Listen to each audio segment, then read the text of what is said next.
Ay, assalamualaikum, welcome back to TMHP Vlogs. Lanjal kamu magsukul pagtibaw. Topik na to dunay ni pasalansin paglang hitrom US sin TikTok iban WeChat. Mati naman kita supaya kita bukun awam hakahalan sin dunya. Isang biyato ay man kamu malupa mag-like, iban mag-subscribe, iban lapayan yung nadukuni in bell atau bagtim yan supaya kamu kabaitaan atau ma-notify bang aun video bago sin TMHP Vlogs. Jari ayaw na magpaluway, let's go!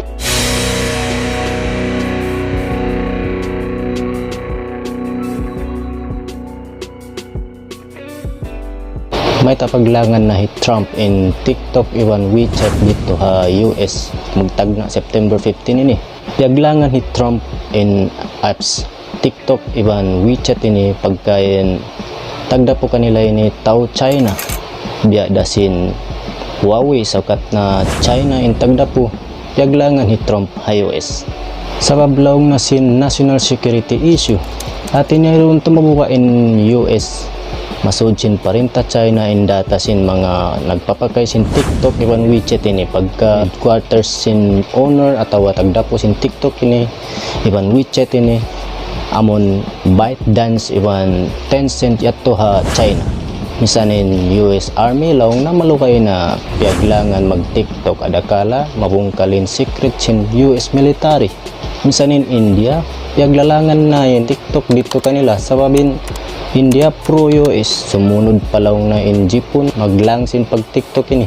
haliw rin sin national security tanto sa babasin pagpanayam politik hi Donald Trump ini pitsa 2 November yan presidential election ha US in kabayaan hi Trump hirakang pa US sin tagda po in TikTok iwan WeChat ini aw puunta subay company dahing ha US na in magkapunyahan sin TikTok iwan WeChat amayat to in condition ang panya inot dulanin rakyat mag TikTok iban mag WeChat magbalik di na paglangan iban in kabayan hi Trump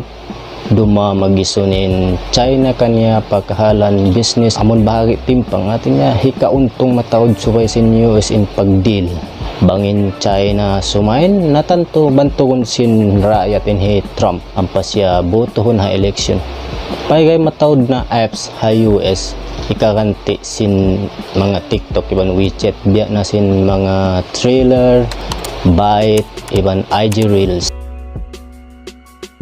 magsukula pagkita sin video mga kakasi ay man kamo maluman mag-comment iban share nyo man kato in video ini please subscribe see you next time stay safe assalamualaikum